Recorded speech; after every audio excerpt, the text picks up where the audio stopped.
Genesis chapter 12.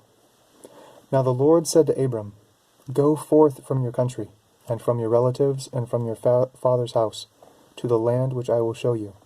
And I will make you a great nation, and I will bless you, and make your name great. And so you shall be a blessing. And I will bless those who bless you, and the one who curses you I will curse. And in you all the families of the earth will be blessed. So Abram went forth as the Lord had spoken to him, and Lot went with him. Now Abram was 75 years old when he departed from Haran. Abram took Sarai his wife, and Lot his nephew, and all their possessions which they had accumulated, and the persons which they had acquired in Haran, and they set out for the land of Canaan. Thus they came to the land of Canaan. Abram passed through the land as far as the site of Shechem, to the oak of Moreh. Now the Canaanite was then in the land. The Lord appeared to Abram and said, To your descendants I will give this land. So he built an altar there to the Lord, who had appeared to him. Then he proceeded from there to the mountain on the east of Bethel, and pitched his tent, with Bethel on the west, and Ai on the east. And there he built an altar to the Lord, and called upon the name of the Lord. Abram journeyed on, continuing toward the Negev. Now there was a famine in the land, so Abram went down to Egypt to sojourn there, for the famine was severe in the land.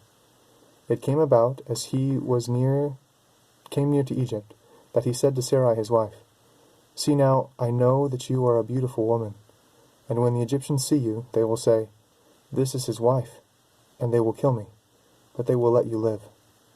Please say that you are my sister, so that it may go well with me because of you, and that I may live on account of you.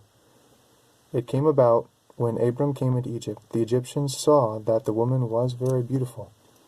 Pharaoh's officials saw her and praised her to Pharaoh, and the woman was taken into Pharaoh's house. Therefore he treated Abram well for her sake, and gave him sheep and oxen and donkeys, and male and female servants, and female donkeys and camels. But the Lord struck Pharaoh and his house with great plagues because of Sarai, Abram's wife. Then Pharaoh called Abram and said, What is this you have done to me? Why did you not tell me that she was your wife? Why did you say she is my sister, so that I took her for my wife? Now then, here is your wife, take her and go. Pharaoh commanded his men concerning him, and they escorted him along, with his wife and all that belonged to him.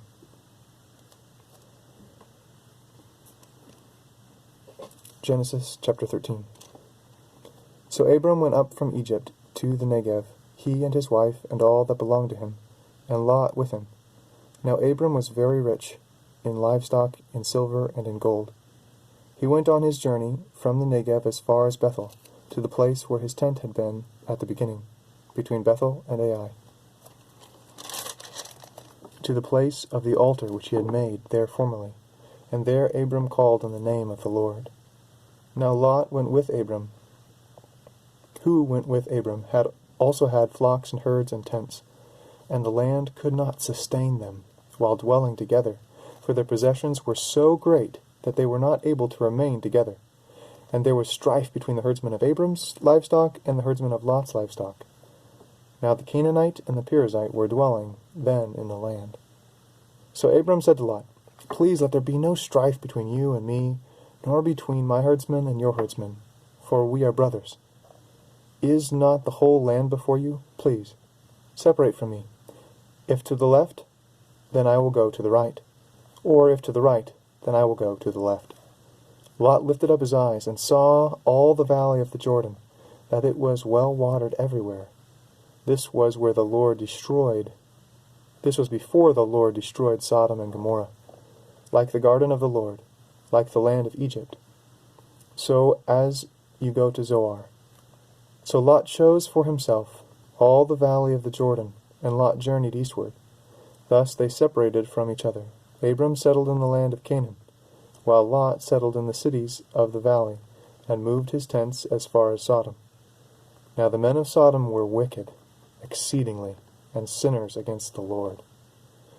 The Lord said to Abraham after Lot had separated from him, Now lift up your eyes and look from this place where you are, northward and southward and eastward and westward. For all the land which you see, I will give it to you and to your descendants forever. I will make your descendants as the dust of the earth, so that if anyone can number the dust of the earth, then your descendants can also be numbered. Arise, walk about the land through its length and breadth, for I will give it to you. Then Abram moved his tent, and came and dwelt by the oaks of Mamre, which are in Hebron, and there he built an altar to the Lord.